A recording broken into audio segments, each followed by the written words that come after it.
Bom, então tô aqui jogando a moderninha agora, iniciando no meio dos podcasts, e hoje, no primeiro episódio aí, quem é que eu trago comigo? A Dani, minha amiga, nutricionista, especialista na parte clínica e estética, e veio aqui conversar com a gente, né, Dani? Isso, a gente vai falar um pouco hoje sobre alguns temas que são bem importantes para a corrida, para saúde como um todo, para ajudar na qualidade de vida.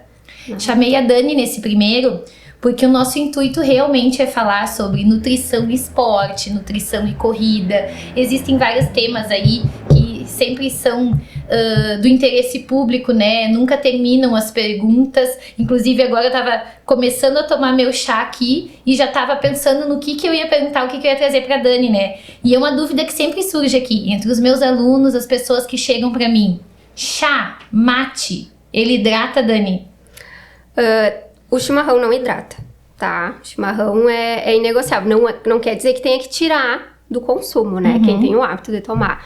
Mas o que hidrata realmente o nosso corpo é a água, tá? E o chá? O chá depende da forma que ele é preparado, tá? Os chás que a gente faz em infusão, que tem os fitoquímicos, a gente não pode substituir pela ingesta d'água. Tem que complementar com a ingesta de água. Os chás de sachê, que tem menos fitoquímicos, sim, né? A gente pode tomar complementando a nossa ingesta de água diária. Então não valeria pela total hidratação, mas ajudaria. Mas ajuda a complementar o que deve ser ingerido no dia. Sim. Né? Então é aquilo, a boa e velha água pra sempre e pra tudo. Sempre. Isso. A única coisa que poderia ser substituído além da água é a água de coco, que é um isotônico natural. E para quem corre, por exemplo, para quem pedala, para quem faz atividades mais aeróbicas, ajuda a repor os eletrólitos também. Então, e essa água de coco que a gente encontra em caixinha? Também, tá? De preferência com menos ingredientes adicionais possíveis, tá? Então, a água, ela é responsável por controlar a perda de calor, né? Então, para quem faz atividades mais aeróbicas, que tem uma perda de suor maior, ela ajuda a regular. Então, um corpo bem hidratado vai ajudar que a circulação aconteça de forma melhor. E aí isso ajuda que os músculos também funcionem melhor no decorrer da corrida, né? Ajudando também no desempenho dessa corrida. Tu sabe que eu sou uma pessoa que eu suo muito, né? Suo muito mesmo, assim, desde pequena eu sinto que eu suo. Mas até eu nem acho que eu tome tanta água por quanto eu suo. Mas esses dias a gente sentiu, assim, saí pra correr e eu tinha um longo lá e me dei conta que no final o que me trazia mal, o que me fez passar mal foi a desidratação. Tava super quente e eu suei muito e eu senti assim, sabe quando tu sente, parece que a tua pele já tá grudando de seca. E claro, a gente não tinha colocado água no meio, apesar de a gente deixar os pontos no carro e tudo, eu senti que naquele me faltou água. O corpo gritava por água, assim, sabe? Essa hidratação a gente sempre orienta, né, Ju, que ela aconteça no dia como um todo, né? Não só 500 ml antes de sair para correr e depois para repor o que eu perdi. Dependendo do percurso, vai precisar repor essa hidratação também, né? Sim. Claro que às vezes fica um percurso mais difícil de carregar, enfim, mas tem que ter pontos estratégicos, né? Eu indico até aos meus alunos, assim, quando vão fazer um longo e coisa, se prever pra deixar a aguinha lá no carro, num lugar que tu consiga voltar pra pegar, né? Isso. E assim, todo mundo pergunta, né? Mas quanto eu tenho que ingerir de água? É o mesmo pra todo mundo? Na verdade, tem um cálculo que a gente faz, que é 35 ml de água por quilo de peso, tá? Cada pessoa tem uma ingesta de água. 35 ml, para entenderem, multiplicado pelo peso. No caso, eu que peso 60 quilos, multiplicaria 35 ml por cada peso meu. Isso. Eu usei um exemplo assim, uma pessoa que pesa 75 quilos vai precisar ingerir 2 litros, 625 ml, tá? No passar do dia. No passar do dia. Para treinos, né, em dias de treinos e corrida ou maratona, enfim, a gente precisa aumentar de 600 ml até 1 litro. Aí vai depender do percurso, da intensidade, né? A mais, isso. Mas é importante esse corpo estar bem hidratado, porque é isso que vai me ajudar no desempenho. Se eu tô desidratado, eu vou ter um cansaço muito maior no decorrer da corrida. Os corredores em si, já escutei dicas de outros corredores do tipo, vai correr de manhã. A gente que sai 6, 7 da manhã pra correr. Na madrugada, acordou, toma água da pia do banheiro, mete pra dentro pra ajudar. Precisa estar com esse corpo bem hidratado, porque senão é realmente isso que tu relatou, né? Tu vai chegar do meio pro fim, provavelmente, com um cansaço maior do que o comum. Muito. E se é um dia mais quente, isso, né, tu vai sentir... era quente e assim, é um horário atípico do meu treino, não era o horário que eu costumo correr. Muito sol e fez muita diferença, assim, muita diferença mesmo. E, Dani, então, voltando no assunto do mate, para os que acham que tomam mate durante o dia, mas eu tomo 2 litros da térmica inteira de mate, não adianta. Não adianta. E nesse cálculo, por exemplo, de 625 ml, pode tomar 1 litro, 2 de chimarrão, eu preciso complementar com água, com hidratação realmente. Tá, isso é super importante. A gente vai conversar mais ao decorrer, né, dos outros tópicos que a gente vai trazer, o quanto a água é importante para outros fatores também. Sim. E assim, quem tá começando a praticar um exercício, tá? Tô pensando assim, naquela pessoa que chega até a mim aqui. E a primeira coisa, eu sempre digo, hoje ainda tava lá na rádio e falei, chega um aluno aqui pra mim novo, ele não sabe nada a respeito nem da atividade que ele quer fazer, nem do que ele tem que fazer, nem do que ele tem que comer, muito menos, do quanto ele tem que se hidratar. E aí a gente fica naquela, né? O que a gente manda essa pessoa fazer primeiro? Eu hoje, enquanto educadora física, a pessoa que sentou aqui comigo, a primeira coisa que eu digo pra ela é, já que tu deste o primeiro passo de vir até uma academia, vamos tentar organizar essa rotina de forma com que tu, pelo menos, consiga praticar exercícios por 3 vezes na semana, que hoje são as diretrizes mundiais para atividade física para uma pessoa comum, elas são de 150 minutos diários, semanais, tá? Então, 150 minutos o que são? Não adianta lá a Dani, que nunca fez atividade física, chega aqui na academia, como chegam muitos querendo um milagre, porque é setembro, outubro agora, né? Setembro é a hora que tu vislumbra todos os que querem o milagre dos 3 meses aqui. É ano que a gente mais trabalha, né? Aí as pessoas chegam e me dizem, Ju, não, eu vou fazer, já me propus, fiz a promessa pro santo, sei lá, das causas impossíveis, que vou fazer exercício 5, 6 dias na semana. Eu digo pra ele, vamos fazer assim, ó. O mínimo que uma pessoa saudável tem que fazer é 3 vezes na semana, tá? Que até os 150 minutos seriam 3 sessões de 50 minutos na semana. Ou dividimos isso em 4, 5 vezes de menos tempo, de meia hora, tá? E aí a pessoa diz assim, tá, e eu tô começando uma dieta, eu já fechei a boca em casa, e o que eu como antes de vir treinar, e o que eu como quando eu volto da academia, aí eles enlouquecem, porque eles querem tudo ao mesmo tempo. Que dica a gente pode dar pra esse, que recém apareceu aqui em setembro agora, caiu de paraquedas aqui, vai fazer atividade física 3 vezes na semana, que é o mínimo que as diretrizes nos mandam, e o que ele pode? Começar para dizer, vou criar uma rotina mais saudável de acordo com a minha alimentação. Aí a gente parte do princípio de uma organização, né? Então, eu já defini que eu vou treinar, eu estou disposto a isso. Defini que meus treinos vão ser 3 vezes na semana. Além disso, eu já tenho minha rotina de trabalho, estudo, enfim. Eu preciso agora organizar a alimentação. Como é que a gente começa? Eu já tenho os horários dessas outras atividades, eu preciso, junto a isso, associar os horários das minhas refeições. Vão ser em casa, vão ser na rua, vão ser no trabalho, quanto tempo eu tenho antes de ir para atividade física, aonde eu vou estar, eu preciso levar comigo. Para que tudo isso funcione, eu preciso de uma organização prévia. Então, eu começo fazendo uma lista de compras. Sim. Vejo o que eu tenho em casa, faço uma lista para semana, para cada 10 dias, 15 dias, isso vai acontecer conforme a organização de cada um, né? Mas eu vou falar aqui de forma semanal, assim, né? Então, eu vejo o que eu tenho em casa, vou organizar o que eu preciso comprar para complementar essa minha semana.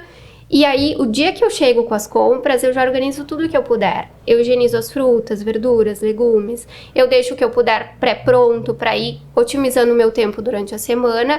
E eu já programo meus lanches ou as refeições que eu preciso levar comigo também. Pessoal, a Dani falando em compras. Para mim, hoje em dia, eu vendo, é uma das coisas mais importantes para quem quer fazer uma atividade física, é as compras. Quer fazer uma atividade física e quer ter resultado? Ah, por que, Ju? Pra mim ter resultado, as compras é o mais importante.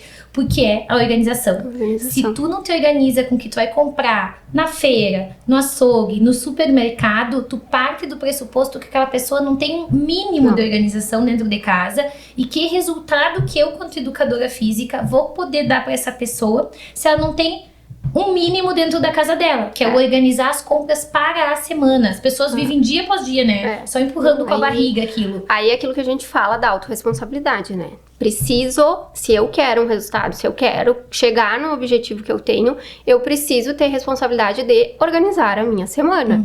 Demanda tempo? Sim, demanda tempo. Demanda envolvimento? Sim, mas é através disso que eu vou conseguir chegar no meu objetivo lá na frente. Eu vejo as pessoas saem daqui pensando... sempre a gente tem a padaria aqui atrás, né? Já dei várias vezes de dar uma volta na quadra quando saio daqui, os alunos descendo ali. Porque é o mais fácil. Saiu da academia, o lanchezinho rápido. E as pessoas têm a falsa ideia do que eu malhei, eu posso comer que tá tranquilo. E eu tô sempre tentando explicar isso, que o déficit calórico no exercício jamais vai compensar o déficit calórico da alimentação.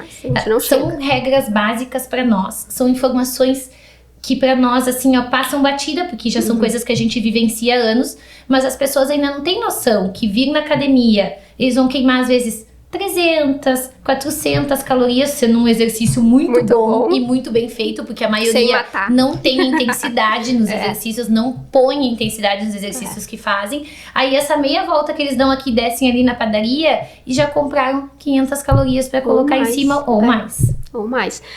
E às vezes eles têm a ideia também que o pré-treino, o pós-treino tem que ser mega elaborado. Eu não vou conseguir, vai custar muito caro. Vou dar uma dica assim bem rápida. De um pré-treino ótimo, principalmente para quem corre. Uma banana e 2 colheres de chia. E o pós-treino, ovo. Eu digo para os alunos assim, come ovo, que tu chega e cozinha ovo, é tão fácil. Um iogurte com morango, né? Quem já usa suplemento, um whey batido com alguma fruta. Aí depende muito da rotina de cada um, mas não necessariamente precisa ser muito mega elaborado. É, né? Que eu acho que precisa ter organização. Eu preciso ter as coisas que eu vou ingerir disponíveis na minha casa. Entra muito a questão também da indústria alimentícia, que divulgou, digamos, nesses últimos 10 anos, muito alimentos fitness, né? Muito alimento fit, barrinha fit, farinha fit, não sei o que fit. Então as pessoas têm na cabeça que eu comer bem hoje em dia é eu ter que comprar todo o produto que desfite. Parece que deletaram o arroz, o feijão, e não necessariamente, né, optar por esse tipo de alimento tá fazendo uma boa escolha, porque a grande maioria ele tem ou mais gordura na preparação, né, ou mais farinha, ou mais carboidrato. Então a gente precisa também aprender a equilibrar. Mas o verdadeiro alimento é aquele, quanto menos a gente desembala e mais a gente descasca, melhor. É isso, na verdade, né? Que as pessoas querem algo mais imediatista, mais rápido, mais pronto. E sim, hoje a gente já tem diversas opções mais saudáveis também que não comprar, né, na padaria, por exemplo. Mas eu preciso me organizar. Porque mesmo essas opções a gente não vai conseguir assim em cima da hora. Eu preciso ter essa organização prévia. Né? E jamais esquecer da hidratação também. Pessoas que estão começando têm que criar o hábito de carregar a garrafinha d'água junto. Numa passada, tomar um gole d'água, porque é assim que a gente vai criando o hábito. Eu vejo muitas pessoas ainda com o hábito da hidratação só durante a alimentação. Gente que toma água, isso acontecia lá em casa, tá? Gente que toma água apenas no almoço ou apenas na janta. E pelo contrário, que diz que nem é bom também tomar muita água junto dos alimentos, antes ou depois, né? Sim. Tá pra não ter tanta distensão abdominal, enfim. Aí tá comendo e ainda tá enchendo a barriga d'água lá. Depois a gente tem vários casos de gente que vem à tarde fazer, ainda se diz desconfortável, às vezes pela questão da alimentação com a água, mas a pessoa cria essa necessidade do parece que tá comendo e empurrando com água, né? Exatamente. Só que às vezes não é nem uma quantia grande, mas faz diferença. 2 copos d'água que tu tome ali no teu almoço já É importante, né, ter esse cuidado e lembrar, assim, as escolhas que a gente faz não são só antes e depois do treino, são todas as refeições que a gente faz, desde a hora que a gente acorda até a hora de dormir, de segunda a segunda, não é aquilo de ser cuidado de segunda a sexta e final de semana liberar tudo, porque eu também vou prejudicar os resultados, né, ou o desempenho numa corrida, ou se eu tô num processo de emagrecimento. Eu não vou ter resultado positivo, né? Eu vou ficar numa eterna briga, né? Ganha e perde. Então, é importante constância também nessas escolhas. Uma coisa que eu tô sempre falando aqui na academia e que eu vejo é que as pessoas hoje em dia também têm o relógio biológico delas muito desajustado, né? E os alunos estão sempre me perguntando, ai, Ju, como é que tu faz pra acordar cedo? Tu acorda tão cedo? E eu digo, mas o meu relógio biológico é esse, né? Meu ciclo circadiano lá se fez assim desde que eu sou pequena. A minha mãe me colocou a estudar cedo desde pequena, né? Então, parece que hoje em dia realmente é mais fácil pra mim me organizar com qualquer coisa que tenha que começar cedo. Assim como é difícil fazer qualquer coisa que é muito tarde. Mas o que é o mais saudável para as pessoas, assim, em termos realmente de atividade física, de alimentação? Aí eles perguntam, eu janto 9, 10 da noite, porque os uruguaios aqui adoram, né? Sim. Isso é legal? Não.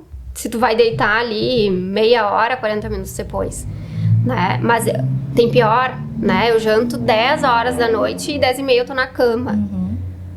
Isso acontece muito. O que vai acontecer? Muito. Esse alimento vai ficar ali muito tempo parado, vai começar a fermentar, né? Vai inflamar esse corpo, vai dar azia, vai dar refluxo, vai prejudicar todo o processo de absorção dos nutrientes, né? Então... E aí é uma cadeia, né? É uma cadeia. Porque aí óbvio que no outro que já dia não é o igual. sono não vai ser bom, não vou ter o sono reparador, eu vou acordar cansado.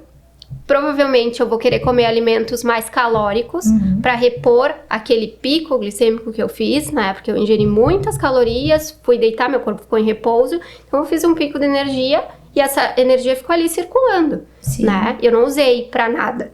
Então de manhã eu preciso, meu corpo vai pedir mais, meu organismo vai pedir mais. Então eu já começo o dia exagerando no que eu tô ingerindo já na primeira refeição do dia. Por conta lá do ter comido tarde e do não ter dormido bem. Isso. Então, claro, isso de acordar cedo, fazer atividade física cedo depende muito de cada um, Depende, né? Isso eu esclareço pra eles assim, ó.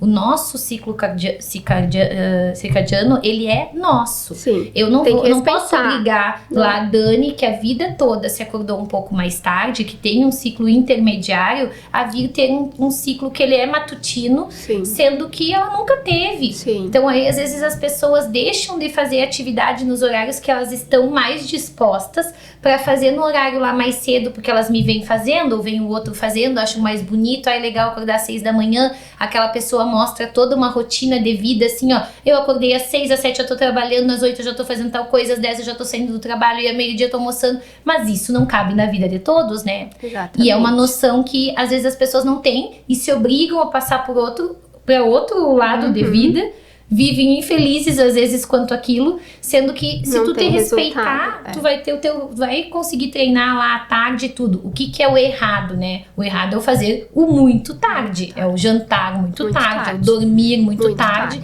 até pela questão hormonal, né? Sono, como é que a gente regula uma melatonina, um cortisol, se a gente dorme tarde demais? Então, nem todo mundo tem uma rotina que permita dormir cedo, né? Mas aí é questão também da gente ajustar. Faz essa refeição um pouco mais cedo. Se eu chego mais tarde, eu vou fazer uma refeição mais leve, não uma refeição completa nesse horário que logo em seguida eu já vou dormir. Eu tenho que ter um jogo de cintura e ajustar também essa minha ingesta alimentar para que eu tenha benefícios. Porque senão eu só vou fazer o efeito inverso, né? E eu vou me afastar cada vez mais do meu objetivo. Né, que ou é o emagrecimento, ou é a melhora no desempenho da atividade física, enfim, né, ou a melhora da saúde como um todo. Dani, levando em consideração agora corredores, que era o nosso foco principal, né? Quem quer correr, geralmente as pessoas podem correr, quem tá querendo começar a correr, tá? Vamos falar do corredor iniciante. Ele ou pode correr de manhã cedo, antes de ir para um trabalho, ou ele pode correr pós-trabalho. Muito difícil pessoas correndo aí meio da tarde ou meio da manhã. Quais são, assim, as tuas dicas principais para alguém que queira começar no esporte agora? Tá. Primeiro é manter bons hábitos alimentares, né? Lembrar sempre que o que vai me dar energia e disposição para a atividade física, no caso a corrida, são as escolhas alimentares que eu fizer. Então, o primeiro ponto é começar a melhorar esses hábitos alimentares.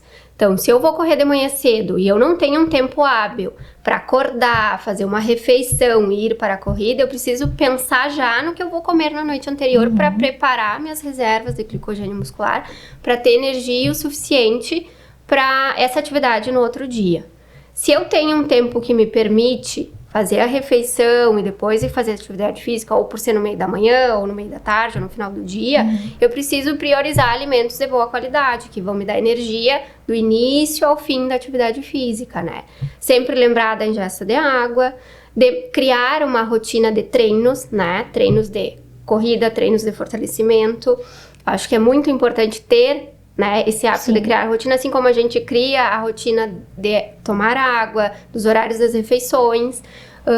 É importante quem tá começando a correr assim, ó, não colocar nenhum alimento que não tenha o hábito alimentar ainda antes de correr, porque a gente não sabe como esse intestino vai se comportar. Evitar uma náusea, uma dor de barriga, que é muito comum. Então, assim, não fazer testes com alimentos antes de sair pra correr. Então, se eu nunca como aveia antes de correr, eu não vou colocar aveia antes de correr, se eu tô começando a fazer essa atividade. Eu vou colocar ela em outros horários do meu dia e vou ver como é que isso vai se comportar. Né? Vamos supor que eu lá, Juliane, trabalho até as 18 horas e quero, antes de chegar em casa, porque eu sei que se eu chegar em casa eu não vou voltar pra academia ou pro treino da corrida, eu quero já ficar no meio do caminho e correr. E eu, nesse momento, só almocei. O que tu indicaria de eu comer, assim, num pré-treino?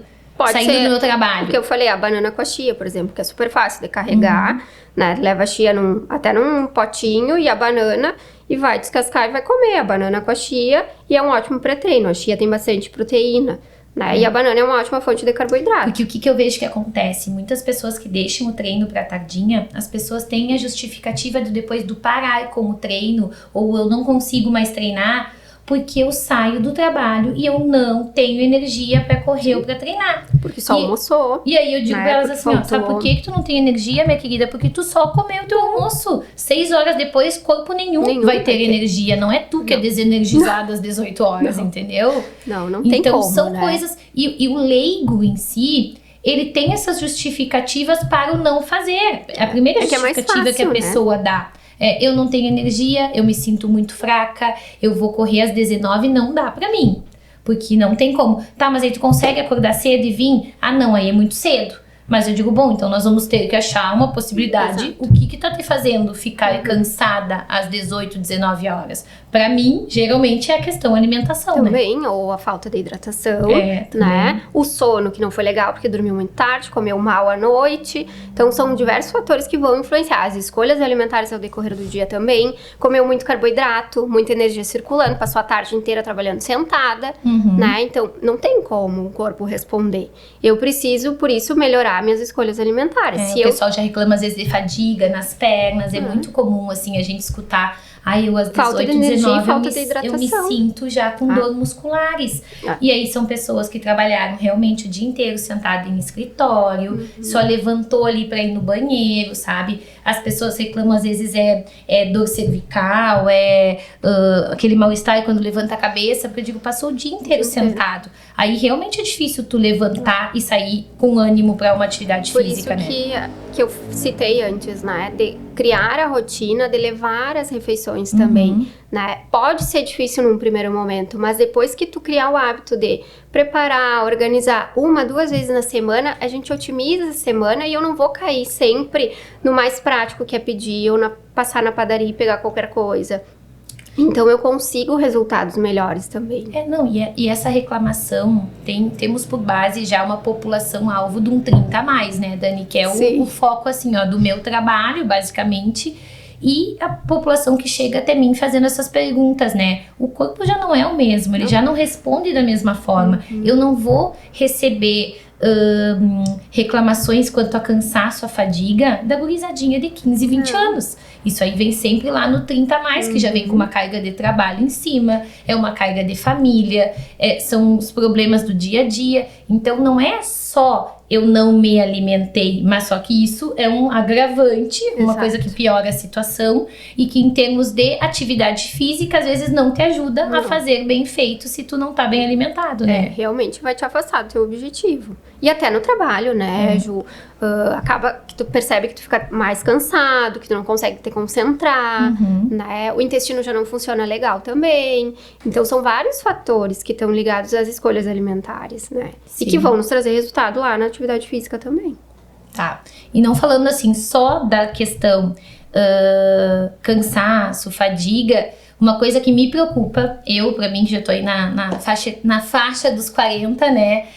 E logo estamos aí, queremos ser cada vez uma quarentona mais bonitas, mais vistosas, mais ativas. A pele, o que tu tem assim para nos dizer em relação à alimentação, porque é a reclamação da população feminina em geral, né? E a gente que corre, quem corre tá nos escutando vai também se identificar com essa pergunta. A gente pega sol, a gente pega frio, a gente pega calor. A pele sofre muito, né? Com a questão do tempo, da intempérie e da questão de quem pratica atividade ao ar livre, né? Então, a primeira dica é mantenha-se hidratado, né? Então, uma boa ingesta de água vai manter essa pele bem hidratada. Não adianta eu usar o creme mais caro, né, ou importado, ou enfim, o que for, se essa pele não estiver bem hidratada, se esse corpo não estiver bem hidratado. Então, essa hidratação começa de dentro para fora. Então, chegar naquela ingesta recomendada para cada um daquele cálculo de 35 ml por quilo de peso. Não fazendo atividade física, não fazendo atividade, aumentando de 600 a até 1 litro com atividade física, nos dias de atividade física, principalmente, né? Para reduzir as acnes, então, evitar alimentos embutidos, enlatados, industrializados, açúcar em geral, o excesso de carboidrato, as frituras. Aí a gente tem o ponto das disfunções hormonais, né? Mas mesmo assim, com boas escolhas alimentares, a gente consegue reduzir o aspecto feio da acne. Então, mais frutas, verduras, legumes, né? Manter a boa hidratação. A mesma Isso vai questão ajudar de que tudo que é natural melhora. Né? E além disso, né, como tu falou, que fica exposto ao sol, enfim, os alimentos fotoprotetores, né? Então, esses alimentos, eles ajudam a proteger a pele, porque eles inibem o dano celular, né, que é causado pela exposição solar. Então, são alimentos que são ricos em antioxidantes, em flavonoides, e esses nutrientes, eles auxiliam, né, eles atuam como coadjuvantes, por exemplo, do protetor solar. Sim. Né? E pessoal, ajuda, não quer dizer a capacidade lá do protetor solar, tem que usar é fundamental. Exatamente. Pra quem corre, assim, nem pensem em correr sem proteção solar. Esses alimentos apenas potencializam. Exato, e protegem mais, né, a pele. Então, alimentos como os beta-carotenos, cenoura, abóbora, o mamão, os ricos em licopeno, como o tomate, a melancia, os ricos em flavonoides, que são potentes antioxidantes, que é as frutas vermelhas, o cacau, e aí entra o vinho tinto, né? Eu acho que é um tema importante da gente tratar também, porque assim, não quer dizer que tá liberado tomar o vinho, né? Um cálice 2, 3 vezes na semana não vai trazer malefícios, mas lembrando que se ingerir álcool com muita frequência, em muita quantidade, eu vou inflamar meu corpo, eu vou prejudicar meu intestino e eu vou ter mais cansaço, mais fadiga, vai ganhar mais gordura. Eu vou ter um desempenho pior nas minhas atividades físicas e principalmente na corrida. Então, é tudo aquilo que é com moderação, é que nem o chocolate amargo também, com moderação. E a questão do álcool é uma pergunta frequente aqui também, porque os alunos às vezes dizem, eu me alimento tão bem, eu faço tão coisa, mas assim como eu me alimento bem, eu bebo bem, né? Vários bebem muito bem.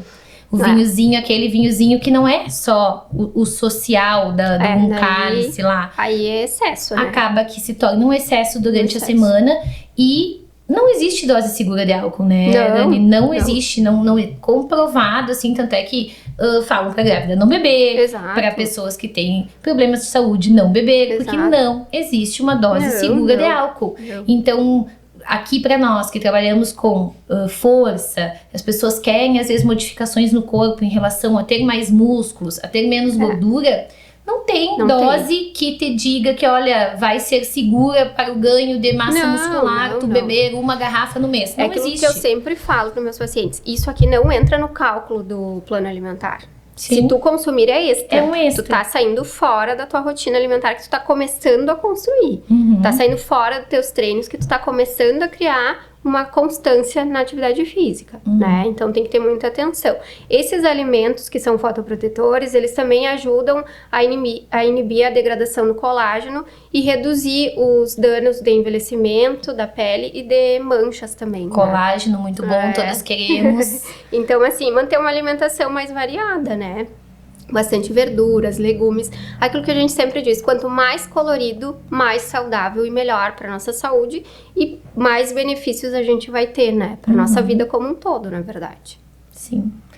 Bom, Dani, te agradeço, assim, ó, de coração a participação, a amizade e o companheirismo já desses anos. Obrigada. E fico, assim, ó, super feliz em que tu tenha topado e tenha vindo comigo dessa primeira vez.